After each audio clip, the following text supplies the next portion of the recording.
70 वर्षीय सूर्यकांत तिवारी अपने घर के बरामदे में रखी पुरानी रॉकिंग चेयर पर बैठे थे। सामने आंगन में नीम का पेड़ हवा में झूम रहा था और उसकी छाव दीवार पर थिरक रही थी। पर सूर्यकांत की निगाहें कहाँ और थी। हाथ में पकड़े फोन, जिसकी स्क्रीन पर बेटी का नंबर चमक रहा था। उठा लो श्वेता, उठा लो बिटिया, वे बुदबुदाए। 5 घंटियां बजने के बाद उधर से आवाज आई, हाँ बाबूजी बोलिए ना, मैं मीटिंग में हूँ।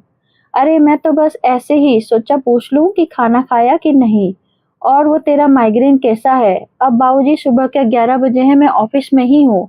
आपको दिन में 10 बार फोन करने की क्या जरूरत है। सब ठीक है मेरा, शाम को करूंगी ना फोन।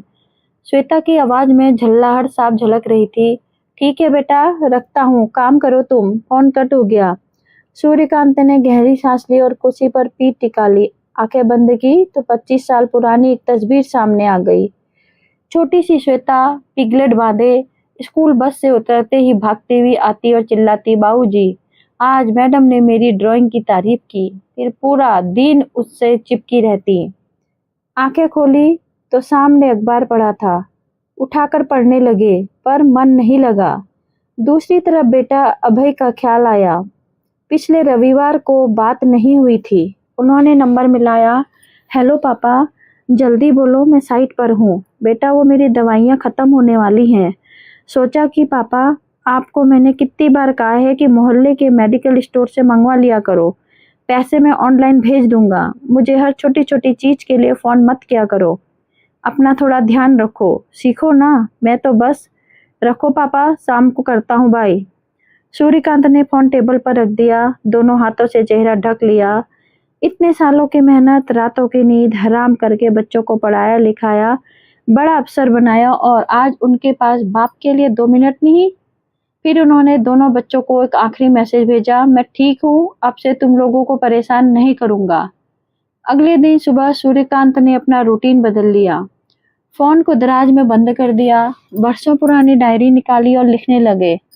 प्रिय श्वेता और अभय, आज मैंने पुराना एल्बम देखा। उसमें तुम दोनों की एक फोटो है, बारिश में भीगते हुए। श्वेता के गाल पर कीचड़ लगा था और अभय अपनी कमीज से उसे पोंछ रहा था। कितने खुश थे हम सब। लिखते लिखते उनकी आंख भर आई। उन्होंने सोच लिया था अब अपनी भावनाओं को शब्दों से उड़ेलेंगे, बच्चों पर नहीं थोपेंगे। दोपहर को वे पास के वृद्धाश्रम चले गए। वहां रमाकांत जी से मुलाकात हुई, जो पिछले 30 साल से वहीं रह रहे थे। उनके भी 2 बेटे थे, एक अमेरिका में, एक बेंगलुरु में। क्यों सूर्यकांत जी, आज यहाँ कैसे? रमाकांत ने पूछा। बस सोचा कुछ समय आप लोगों के साथ बिताऊं। आपके बच्चे हैं, अपनी दुनिया में मस्त हैं। रमाकांत मुस्कुराए, एक दर्द भरी मुस्कान। जानते हैं, जब हम जवान थे तब हमने सोचा था कि बुढ़ापे में बच्चे हमारा सहारा होंगे, पर जब बुढ़ापा आया तो पता चला कि बच्चे तो अपनी जिंदगी की जंग लड़ रहे हैं। हम उनकी प्राथमिकता की सूची में कहीं नीचे आ गए हैं। सूर्यकांत ने कोई जवाब नहीं दिया। दोनों बुजुर्ग देर तक बैठे रहे, एक दूसरे को अपनी जवानी के किस्से सुनाते रहे। तीसरा दिन था। सूर्यकांत का फोन बंद पड़ा था। श्वेता ने एक बार मिस कॉल किया, फिर व्यस्त हो गई। अभय ने एक बार घंटी लगाई, फिर सोचा पापा सो रहे होंगे। किसी ने दोबारा प्रयास नहीं किया। चौथे दिन सूर्यकांत सुबह सुबह पैदल ही रेलवे स्टेशन की तरफ निकल पड़े। वर्षों बाद ट्रेन पकड़कर अपने पुश्तैनी गांव जा रहे थे, खेरवाड़ा। वही गांव जहां उन्होंने बचपन बिताया था, जहां उनके पिताजी पढ़ाते थे, जहां आम के बाग और खेतों की मिट्टी की सैदी खुशबू थी। ट्रेन में बैठे थे, सामने एक युवा जोड़ा अपने बुजुर्ग माँ बाप के साथ बैठा था। लड़का एक बार बार अपनी माँ से पूछ रहा था, माँ पानी पीना है, माँ पैर दुख रहे हैं क्या? सूर्यकांत देखते रहे, आंखों के कार गीले हो गए। शाम को गांव पहुंचे। पुराना मकान अब जर्जर हो चुका था, पर उसकी दीवारों में आज भी बचपन की यादें कैद थी। पड़ोस में रहने वाले मोहन काका के बेटे ने देखा तो दौड़ आया, अरे तिवारी साहब, आप यहाँ, बच्चों को भी लाए हैं? नहीं बेटा, अकेले आया हूँ। शाम को चारपाई बाहर डालकर बैठे। सामने खेतों में सरसों के पीले फूल हवा में झूम रहे थे।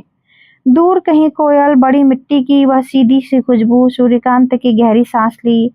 सालों बाद इतनी शांति मिली है। अगली सुबह उन्होंने गांव के स्कूल का रुख किया, वह स्कूल जहां कभी उनके पिता पढ़ाते थे। अब वहाँ बच्चों की संख्या कम थी, शिक्षक भी कम थे। प्रिंसिपल ने जब जाना कि सूर्यकांत शहर के रिटायर्ड शिक्षक हैं, तो हाथ जोड़कर बोले, सर आप तो गणित के मास्टर रहे हैं, बच्चों का बहुत नुकसान हो रहा है। अगर आप चाहें तो। सूर्यकांत मुस्कुराए, शायद किस्मत उन्हें यहाँ ले आई थी। 7वां दिन शहर में श्वेता और अभय दोनों अब चिंता होने लगी कि पापा का फोन लगातार बंद आ रहा था। पड़ोसियों ने बताया कि तिवारी जी 3 दिन से घर पर नहीं है।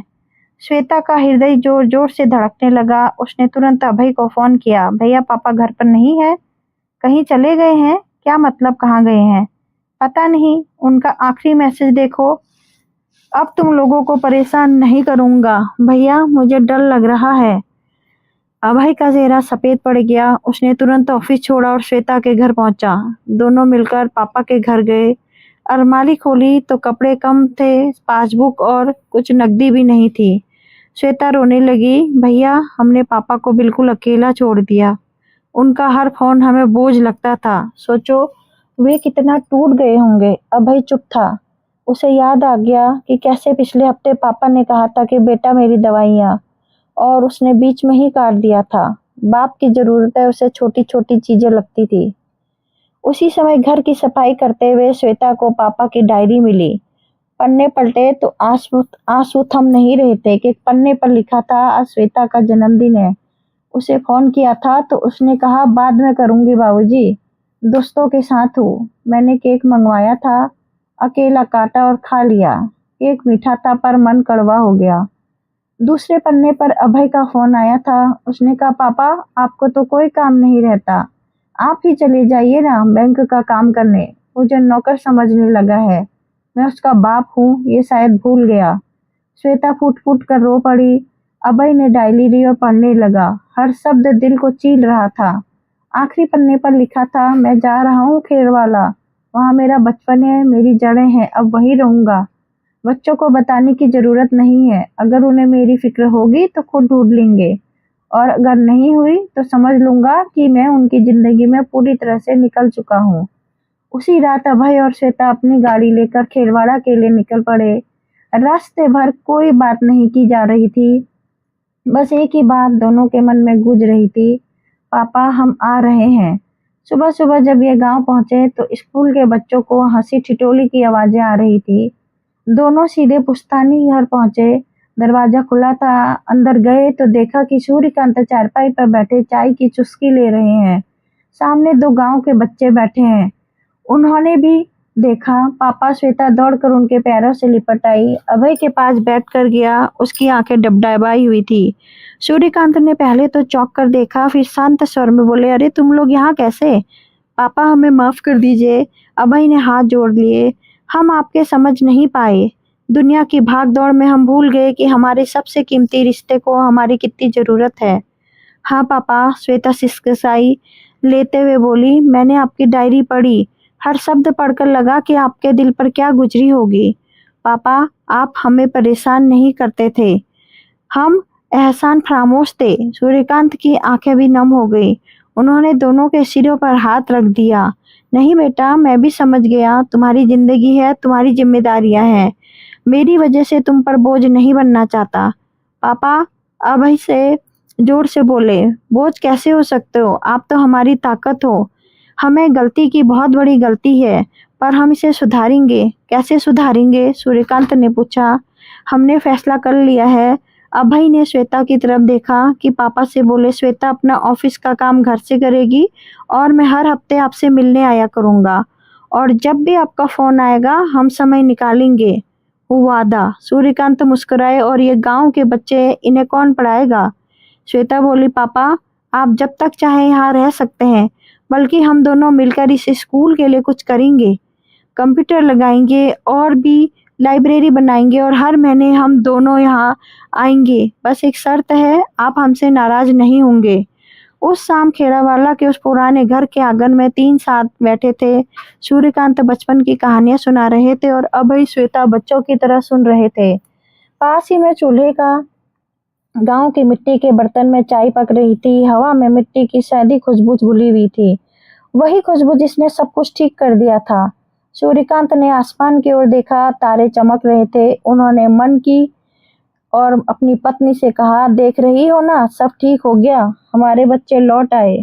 दोस्तों, यह कहानी सिर्फ सूर्यकांत तिवारी की कहानी नहीं है, यह शायद हम सबके घरों की कहानी है। अगर इसकी कहानी आपके एक पल के लिए भी अपने बुजुर्गों को याद दिलाती है, आंखों का कोई कोना गीला हुआ हो, या आपके हाथ फोन उठाकर बस एक बार पापा कैसे हो पूछने को बेचैन हो उठा, तो समझ लीजिए इस कहानी का मकसद पूरा हो गया।